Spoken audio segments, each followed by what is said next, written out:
All right, let's go back to one of our main stories then this afternoon. The mother of 3-year-old Langalam Viki, who died inside a pit latrine at a primary school in Buffelsdings in the Eastern Cape, says her child did not deserve to die in that manner.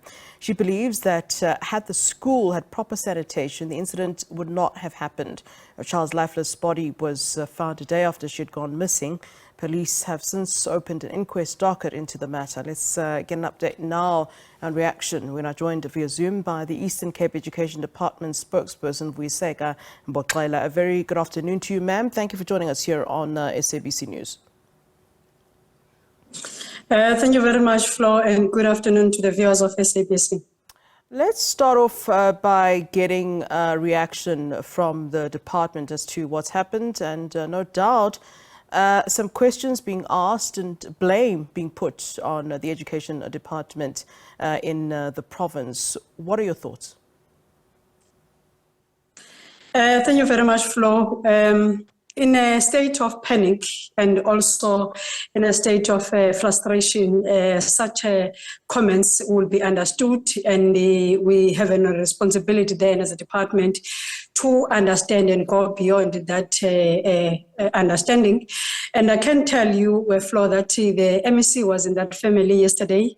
He met with the family and he conveyed his heartfelt condolences to the family. And also he was at the school. He did see the state of those toilets.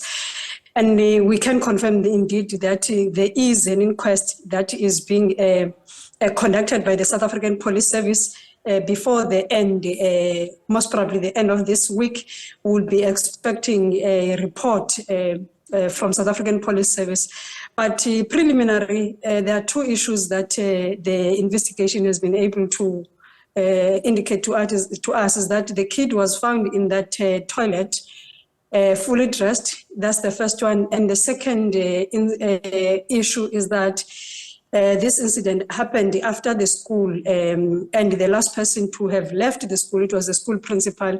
So there are some of the questions that thus far we can't respond to in terms of what really happened, because you and me might say that the child fell in the toilet, and only to find that the investigation that is underway is going to give us different information. Lastly, we wish to send again the heartfelt condolences to that family, the community of Falbank, and also the people of Chris. Are you challenging the current information at hand? What else do you possibly think would have happened in that toilet if the child didn't fall in the pit latrine? What else could have happened? In 2020, if it's not 2019, we had an incident like this, and the public comments were that the learner in OR Tambo fell in a toilet, but the investigation came with different results. Hence, even in this instance, we are not conclusively saying the child didn't fail, and also I'm not saying that the child failed, but was trusting the service of the South African Police Service that is busy with the investigation, because there are some gray areas and there's some questions that needs to be answered, so that if there's a responsibility that must be taken by government, it can be, and if there's a responsibility that must be taken by another person, such is taking place. It is not to say we're shifting blame to anyone, but we're saying that we're treading on this incident carefully, because we've got an experience of what happened in OR Tambo 2 years back. Yeah, ma'am, you may as a department get away with, something on a technicality when it comes to this particular issue. But the matter is also the fact that, one has looked at these toilets and seen these, what we call long drops, pit latrines.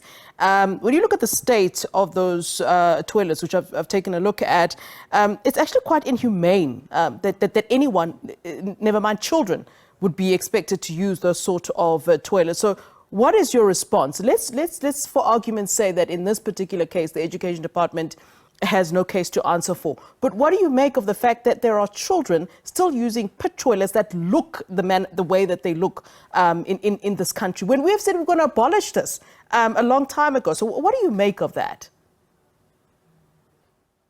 Actually, Flo, you have been shown the back of the toilet, the drain, and the inside of the toilet is a bit different from the drain. And we can say that indeed the government is working hard to make sure that the pit latrine toilets in South Africa are eradicated. And as a province, we are to build toilets in different schools at a number of 353 in this coming financial year. And indeed, if we are to get flushing toilets in all our schools in the province, that can only be made possible if the villages that are found in the province where schools are also themselves are connected to the grid of the municipality in terms of sewage system. So when you look at the location of that village, it's a bit far from the grid of the municipality, and reality is the toilets that are being used there, they are categorized. There are those that are meant for grade R learners, which the learner was in, and also there are those that are meant for elder learners, which then becomes a question as to why would she choose the toilet that she is not familiar with, whilst adjacent there is a toilet that she has been using as a learner. I don't know. So there are some of the issues. Why is the child being blamed? From my understanding, the child is 3-4 years old and it wasn't even accompanied to that toilet. So, you know, children aren't necessarily, you know, the brightest of sparks. They could generally be using a toilet that they shouldn't have been using. We never know how children are going to behave. And I understand this child is very little. So I don't understand why there would be any sort of blame that's, you know, being attributed to the child. Yeah, that response, I'd like you to clarify that, please. No, Flo, we're not blaming the child because we are in a process of investigation. Yeah. Those are just but questions that are popping out to the investigation process. There is no one who's blaming the child. We can't blame that child. We will never blame that child. The MEC has taken time to go and convey condolences to that family to say we are understanding the pain that you are in, and where there's a need to extend a hand, the department will do that. But we're just saying a kid that is familiar to a particular road, it then becomes a bit of a question as why would then decide to take a different route. And when you look at the distance between these two toilets that are at the school, the ones that the child was found in is a bit far from the one that she's familiar with, which is a bit close to the school, to the classes. So those are some of the questions that generally, as the investigation is taking place, we're pondering ourselves with. And of course, we're not blaming the family, we're not blaming the school, not blaming the learner. We are just saying there are some questions that we need to answer. And I have said that if there is a foul play from the side of government, the Department of Education will take responsibility. But again, if there is a foul play on the side of any other person, that person will also be held accountable by the very same government. Yeah, you know, ma'am, you've raised quite a few technicalities in terms of this particular incident, but the fact of the matter remains that, you know, we understand that there's about 1,500 schools in the province who are in fact still using these sort of toilets, that are still using pit toilets. So what is the plan here? Are we waiting for another incident like this? I mean, this happened, I think, 9 years ago. It was a big story that happened. So are we continuously waiting for something else to happen before there's, you know, proper action? I mean, that's a large number of public schools that are still using these toilets that actually shouldn't still be in use. Last year, the MEC was giving out schools in different communities, 22 of them across the province.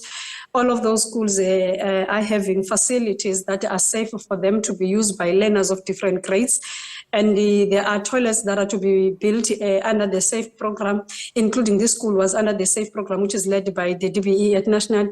There are 353 toilets that are going to be built in different schools in the province.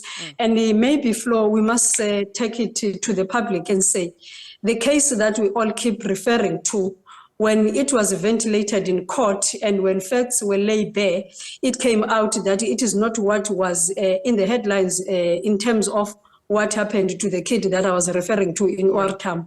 So the argument that we're having even now is based on the precedents, and we're saying that let's allow the investigation process to take its own course and respect the process. And the MEC, if the department is responsible, for any foul play in this process, the department will take responsibility. That's what the MEC has said also in the public, and that is going to be the case. All right. Thanks very much for giving us your time and indeed answering those questions that we posed to you. Vuyiseka Mboxela, who is the Eastern Cape Education Department spokesperson, of course, on the back of that terrible story where a 3-year-old Langalam Viki died, it is believed, inside a pit latrine at the Mcwangele Primary School in the Eastern Cape. And of course, as you heard there from the spokesperson, investigations do indeed continue into the matter.